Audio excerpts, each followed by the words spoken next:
Hello again. My name is Emma, and just how I was mentioning before when I was powdering, I had already powdered the pans with the grease and the flour.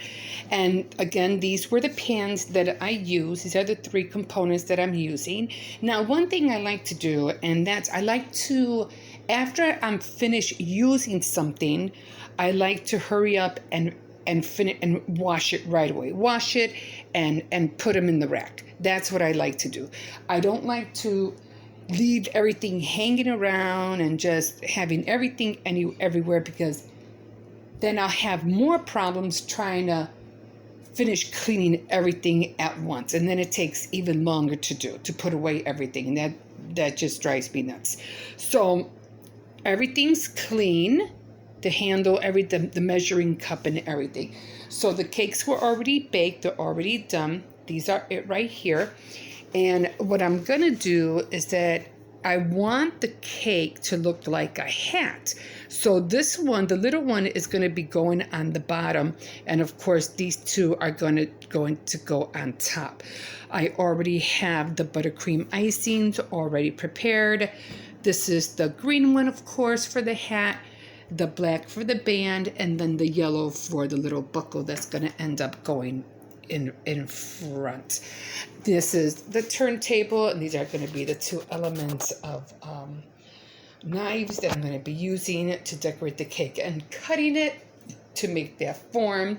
So, like I said, everything is clean already, and I don't have a mess all over the kitchen. Everything's basically done. All I have to do now is just slap the cake together. That was the remnants of the cake from the top, which I found really easy to do because all I had to do, I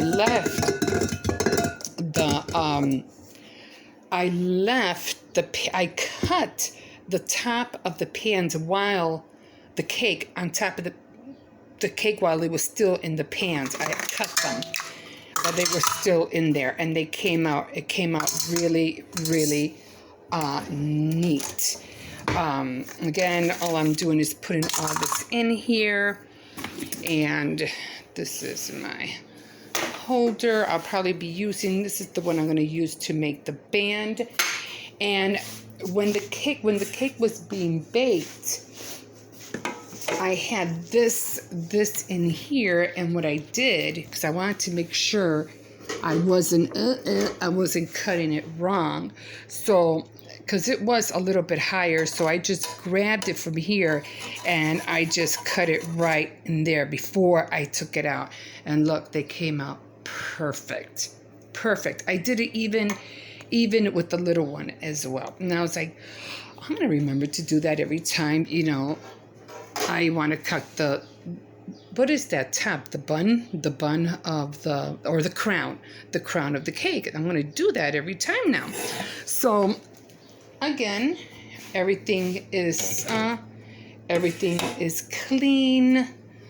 This goes back to my, what do you call it? My KitchenAid. Everything goes back in there, and I just close it up, and it's ready for use for next time. Of course, I probably end up cleaning it up a little bit on the side, because you always get buttercream and stuff like that all over the place, just like I did here. There's powdered sugar, but that's okay, because I'll just wipe that off. And this is, of course, extra for whoever wants to eat, nibble on. And yeah, so I'm gonna cover all this up and cake too, and I'll be back later on.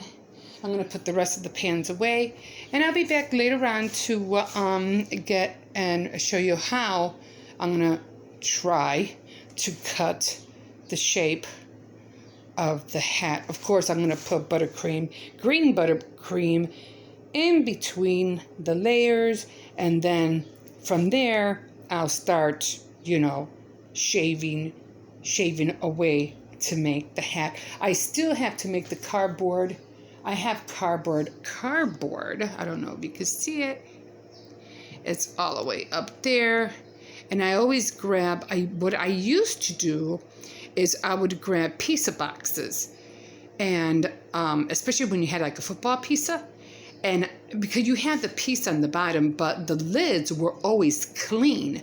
So what I would do is that I would grab the top of the lids of the football pieces and make circles of the baking pans that I was going to use, so I can put the cakes on top of there when it was time to decorate. Sometimes I would put foil and then a doily so it could look a little bit more neater.